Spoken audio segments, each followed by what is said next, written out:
एक छोटा सा गांव था जिसका नाम था शिवपुर।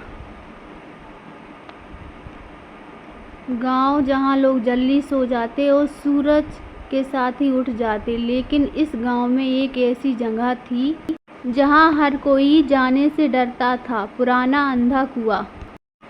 कहते हैं उस कुएं में कोई झांक ले तो उसकी जिंदगी बदल जाती या फिर वो वापस ही नहीं आता। उसी गांव में एक लड़की रहती थी। वो बाकी लोगों से अलग थी। उसे डर नहीं लगता था, बल्कि उसे सच जानने की जिद थी। एक दिन उसने अपनी दादी से पूछा, दादी ये कुआं इतना डरावना क्यों है?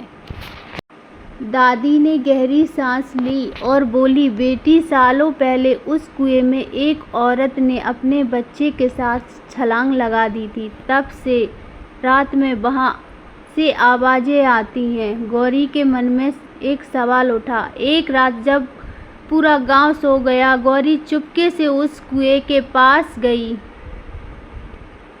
चारों तरफ सन्नाटा था, हवा भी जैसे रुक गई थी।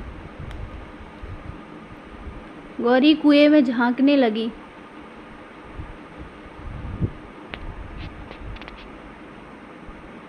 तभी कुएं से आवाज आई अचानक, मुझे बाहर निकालो, मुझे बाहर निकालो, कोई मेरी मदद करो, प्लीज मुझे बाहर निकालो।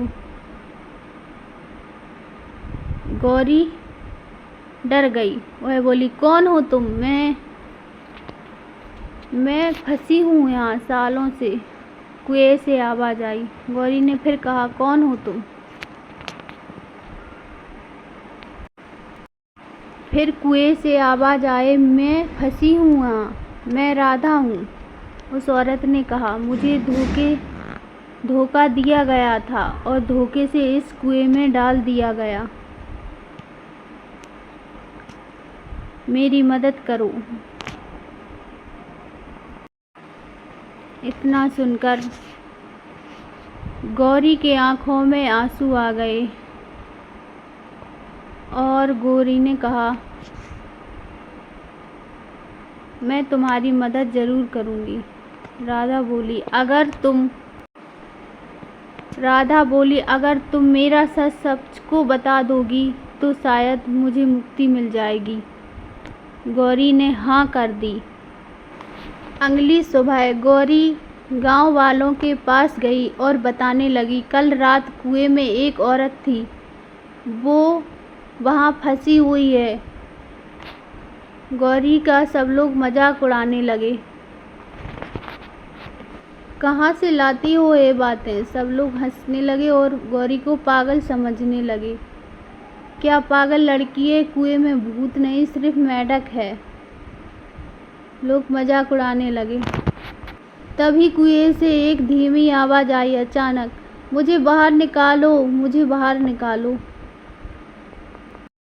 इतना सुन के सब लोग डर गए। तभी एक बुजुर्ग को याद आया और उसने सबको बताया सालों पहले क्या हुआ था।